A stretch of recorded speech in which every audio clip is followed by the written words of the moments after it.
Olá pessoal, tudo bom? Hoje a gente vai falar aqui no canal de Geografia do Coluna sobre o conflito de Israel e Palestina. A gente espera que todos tenham um excelente aprendizado e que todo mundo tenha uma boa videoaula. Obrigado. A corrente sionista acreditava que a sobrevivência do povo judeu estava relacionada à criação de um Estado próprio. E esse Estado próprio deveria ser no Oriente Médio, mais especificamente na região da Palestina, por causa de antepassados históricos bíblicos. Essa corrente só obteve conquistas 20 anos depois com a Declaração de Balfour, em 1917, que impulsionou a imigração judaica para a região. Em contrapartida, os britânicos, desde o final da Primeira Guerra, administravam o território palestino. E, para evitar essa imigração judaica para a região, incentivada pelo movimento sionista, eles lançaram um livro branco em 1939, que restringia a imigração e limitava a compra de terras. Além disso, também teve a Segunda Guerra Mundial, que estava tendo a perseguição aos judeus. Isso incentivou clandestinamente a ida das raças não arianas para o território. Em 1947, após a guerra, a então criada ONU sugeriu a partilha dos territórios da Palestina entre Israel e Palestina, e porque os ingleses tinham acabado de sair, e isso resultou em conflito. Então, um dia após a independência da nação israelense, em 14 de maio de 1948, Egito, Síria, Jordânia, Líbano e Iraque se juntaram contra Israel e atacaram.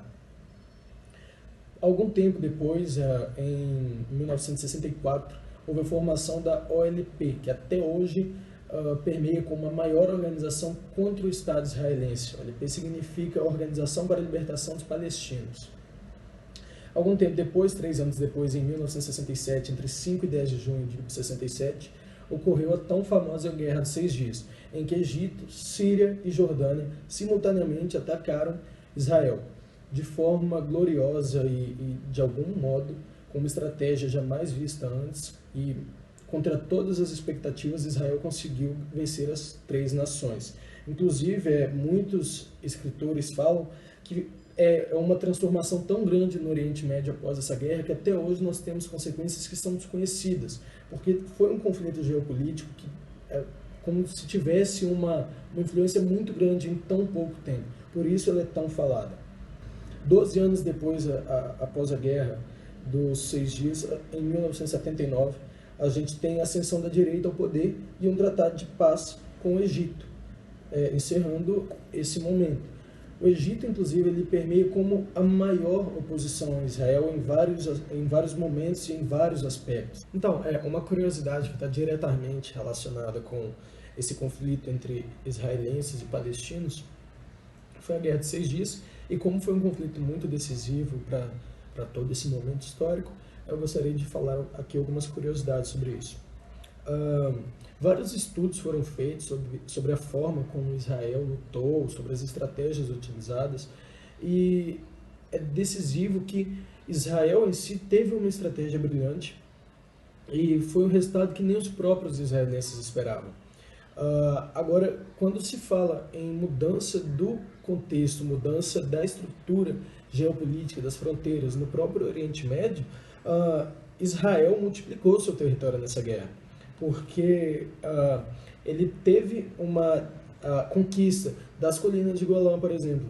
Então, foi uma guerra que foi decisiva para a formação do espaço territorial de Israel, foi uma guerra que foi decisiva para a atuação norte-americana naquela região. Então, é algo que tem consequências tanto positivas quanto negativas até os dias atuais. A conclusão foi a seguinte: nos anos que se seguiram, após esses episódios que eu já disse, após a Guerra de 6 Dias, após o ataque em 48, após a formação da OLP, a gente teve outros ataques sucessivos, não oficiais, por exemplo, como em 2002, a gente teve ataques suicidas a bombas em Israel. Mas aí também a gente teve invertidas de Israel em 2009, 2012 e 2014. De qualquer forma, mesmo com todos os acontecimentos, Israel apresenta uma economia estável e relativamente bem desenvolvida. Ele possui o apoio norte-americano dos Estados Unidos e tem alguns investimentos bem feitos e tem se estabilizado no contexto internacional como uma nação forte.